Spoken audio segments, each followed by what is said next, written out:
collaboration or partnership to discuss issues that we usually struggle with.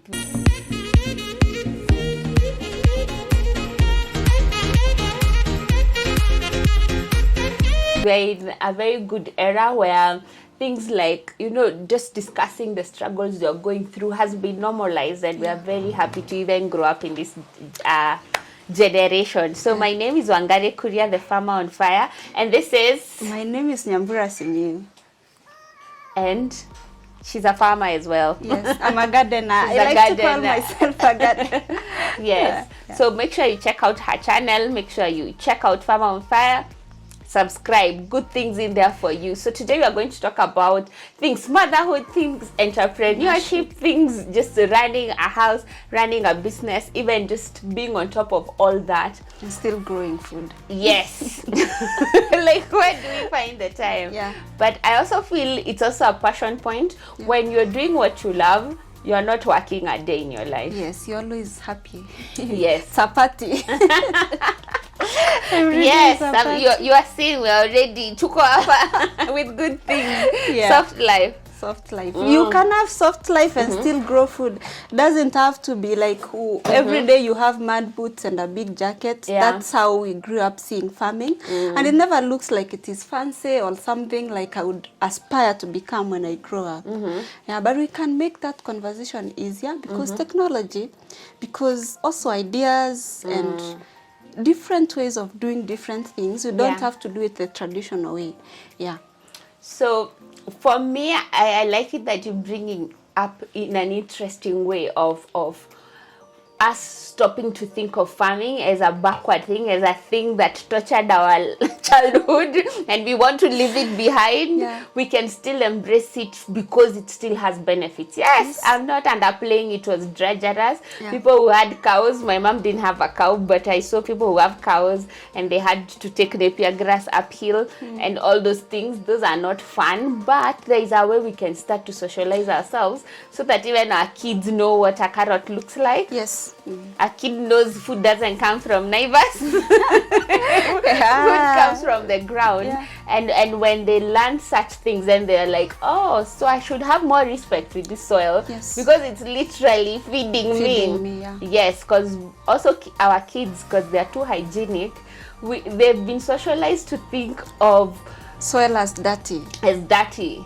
Yet it's giving them food, so you can see that confusion look on their face. Yeah, they just worried. But I also think soil and growing food is not only to feed yourself. Yeah, it's also a practice that is therapeutic, even for your children. Yeah, just instead of taking them to play with actually foreign sand that has been ferried from a place and you take them to the fun place, it's good to take them there to play with that one. But you can have a box. I remember a friend of mine, as she doesn't have a garden, but she has a box where she has put soil and kids grow beans there.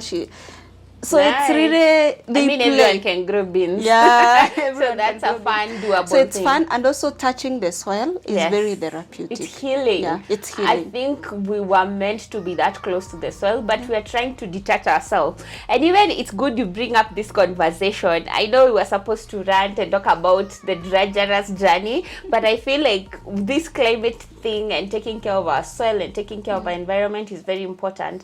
That even as we talk about emissions, us as Africa, we feel like the world is unfair because we are trying to progress to industrialization, yet the Western world is saying it's coming back. Actually, reading an article on cottage agriculture. Cottage agriculture is where food is no longer grown in those big, fancy, controlled farms, but in small farms.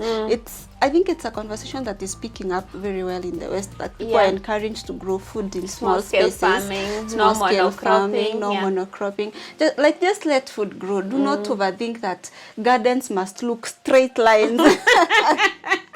Yeah, they must be clean cut with what no. Just let food grow. That's how nature used to be. Yes. Yeah. But then what does that leave for the future of agriculture?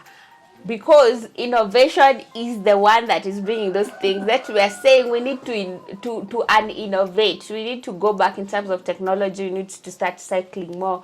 We need to cut less trees. We need to be more careful in how we are treating where we live.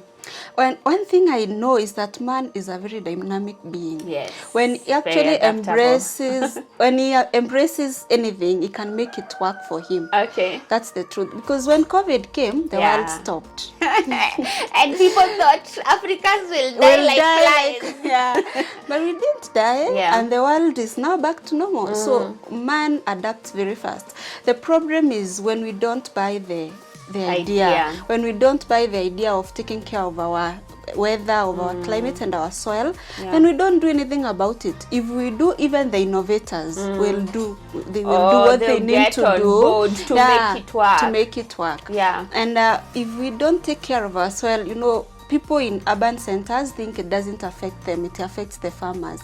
But the truth is, one food out apart, there will be less food. And then it's also the same air, it's the same planet. The same air, we're sharing a planet, believe me. And also, it will affect you even, forget air, it will affect you like practically. Like the other rains you saw Nairobi flood. Like Nairobi was one big swimming pool. Yeah. So that's an effect of climate change. It never used to and even drought. Yeah, and drought. So there are an erratic climatic. Yani like nowadays in Kenya, you don't even know when is the planting season, when is it not. It's become very, very tough. And I think it's choices and decisions people who came before us made. Yeah.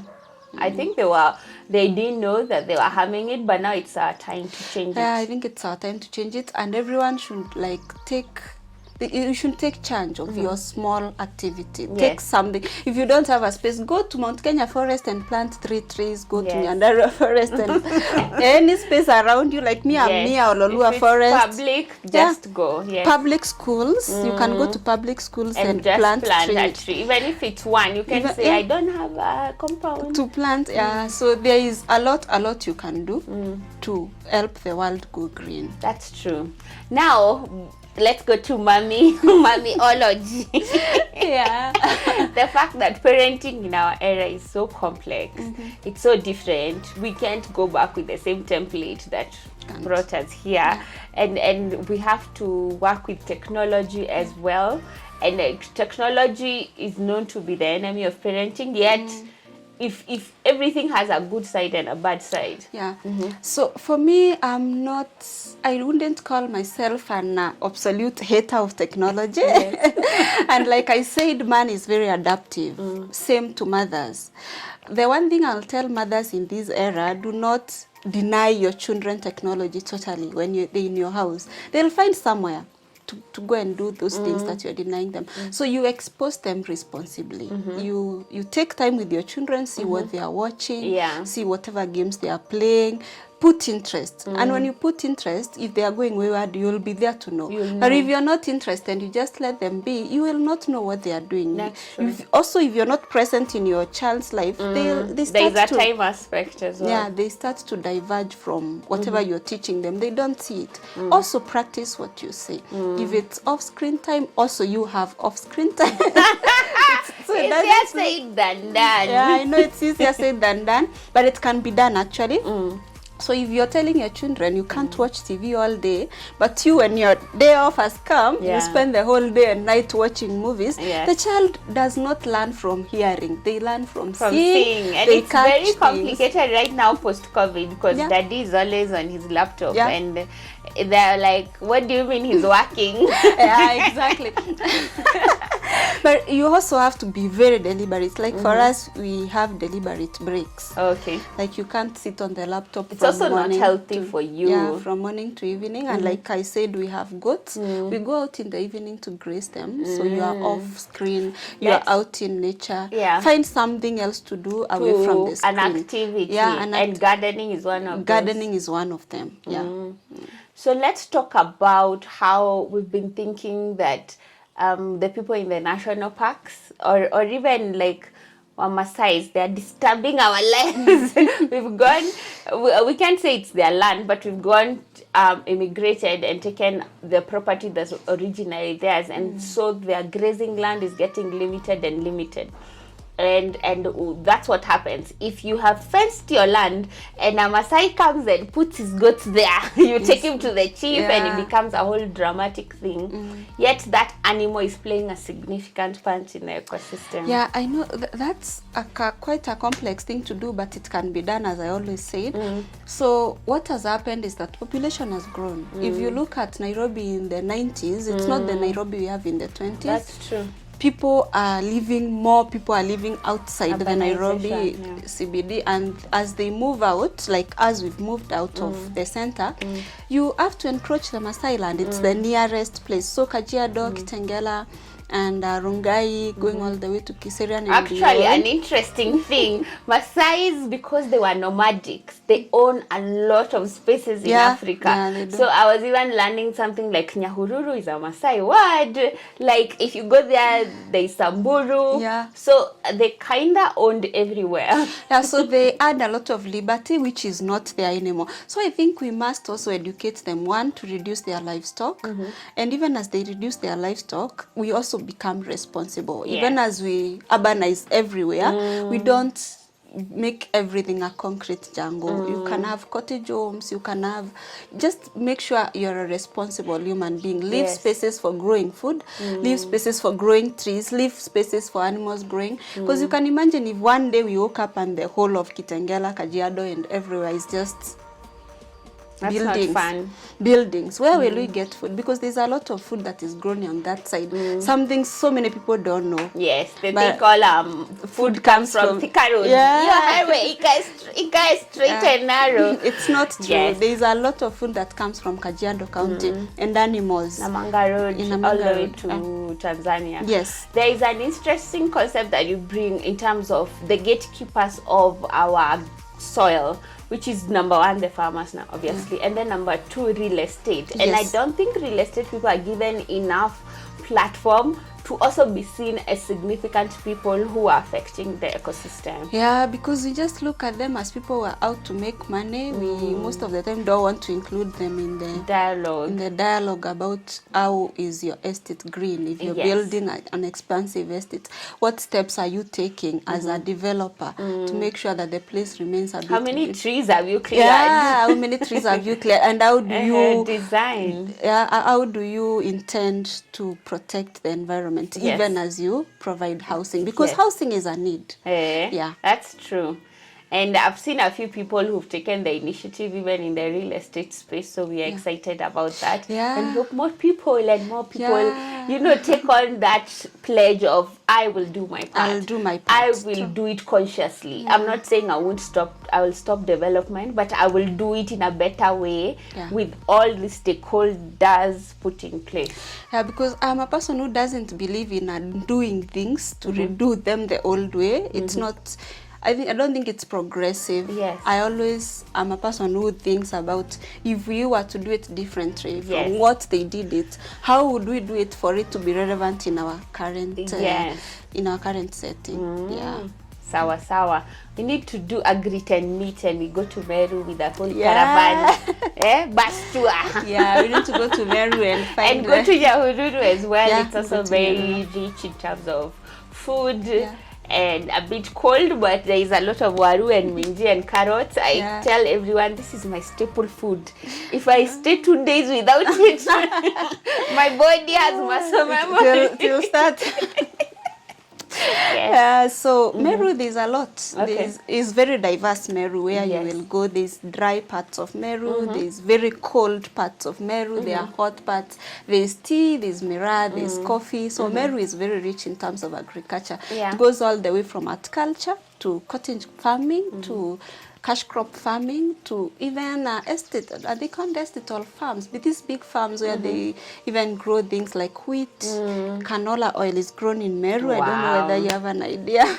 I know canola oil, but I would like to do a video. We are going to do a video for you guys on that. Yeah, even the future is looking good. Very luxurious plants like tea tree. Actually, Bath and Body Works get their tea tree from Meru. Right. Yeah. I like how Meru people, they didn't rush into this urbanization thing. because also their land really gave them cash. Yeah. Most of the people come to the urban areas is because they're realizing, hey, I saw my friend go to Nairobi and they made it. So but then Meru, they had food, they had ways of making sure that their land is giving them what they need. Because of cash crops, you can actually make very good money in Meru. If you have a tea farm, the only challenge is that the farms have shrunk.